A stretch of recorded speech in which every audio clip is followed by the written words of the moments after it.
If you guys like this video, don't forget to leave a like and subscribe. My goal is to reach 100 subscribers, and I would really appreciate it if you guys hit that like and subscribe button. And also, I will leave the links to all my social medias in the description. Feel free to follow me on there. And with that being said, let's get right into today's video. So I do realize literally the last video I made was about Ben Simmons and the Sixers, and I really wasn't focusing on the Sixers as much as I wanted to, but more I was comparing it to the Ben Simmons situation. I'm sure we all know about that.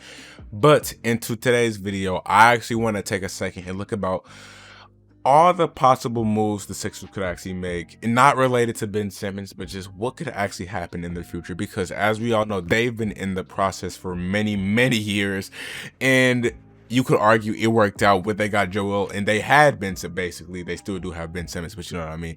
But they haven't had really much success at all. The closest they have actually came really at all was when they were in the conference or East Conference semifinals, but we really didn't see any more success than that. And then, as we all know, in the previous postseason, they got embarrassed by the Hawks in 7 games. And it was very surprising because once the game 7 went back to Philadelphia, I assumed it would have been Bucks versus Sixers in the Eastern Conference Finals.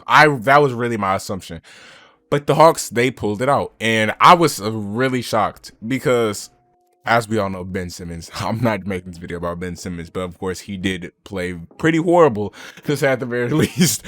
So just to run down on the actual moves the Sixers made throughout the offseason, it wasn't really anything too special. They brought back Furkan Korkmaz. They waived George Hill. Andre Drummond is an interesting player I'm going to talk about in a second. And Danny Green is also back, where he was recruited with Dwight Howard to go back to the Lakers, but he chose to stay with the Sixers. But yeah, so I'm going to highlight the Andre Drummond signing for a second because it's pretty interesting. So let's say Ben Simmons is gone. And no, actually, let's just pretend for a second Ben Simmons stays. They fix the situation, which is most likely not going to happen. But let's just say that happens. If you have a lineup with Ben Simmons, Joel Embiid, and let's say, would they even play Andre and Joel at the same time? Most likely not. I don't believe Andre's going to be playing that much. But the spacing on that team is horrible. It just is. Yes, they have Danny Green. Yes, they have Tobias Harris. However you think about those players.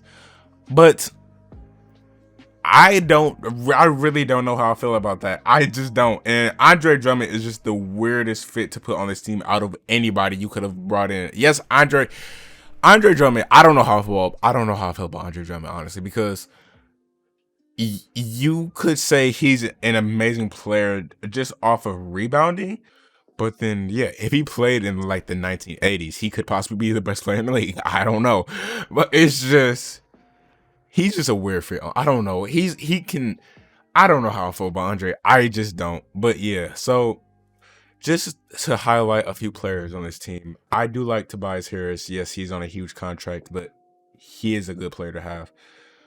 Isaiah Joe, he could have some potential. Tyrese Maxey, we all know how, or I believe I talked about him last video, but if I didn't, I honestly don't remember. I really like him. I really do. I believe he was going to be traded for James Harden, but the Sixers didn't want to trade him because they have a lot of promise in him. And I understand that for sure. But yeah, besides everybody else, there's Matisse Thybulle, there's everybody else pretty much.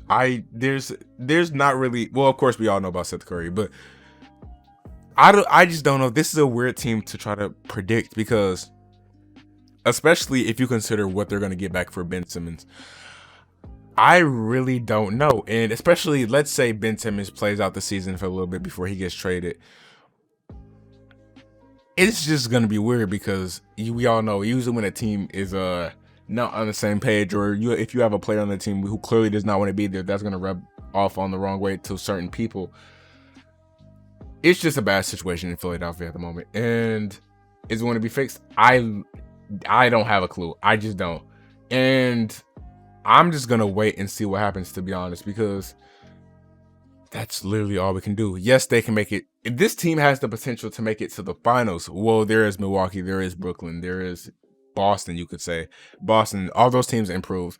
But it's just a weird situation to think about. And I don't know. The future of this team really just depends off what are they going to get back for Ben Simmons. I don't know. The asking price was huge. Apparently, they were asking teams for basically everything for Ben Simmons, which most likely they're not going to get. But yeah, the price might have to be lower now, especially because they know Ben Simmons, or other NBA teams know Ben Simmons does not want to be on the team. So it's just a bad situation in Philadelphia. But yeah, we will wait to see what happens. But with that being said, let's get why am I doing my I'm not even gonna edit this out. I've been doing this thing for the past few videos. I just forgot how to do my outro. So if you guys enjoyed this video, don't forget to leave a like and subscribe. Just leave a comment down below. What do you think is the best package the Sixers are going to get? Or just leave down your trade packages down in the comments. I'm really interested to see what you guys think. But thank you guys so much for watching. I love every single one of you, and I will see you guys on the next video. Peace.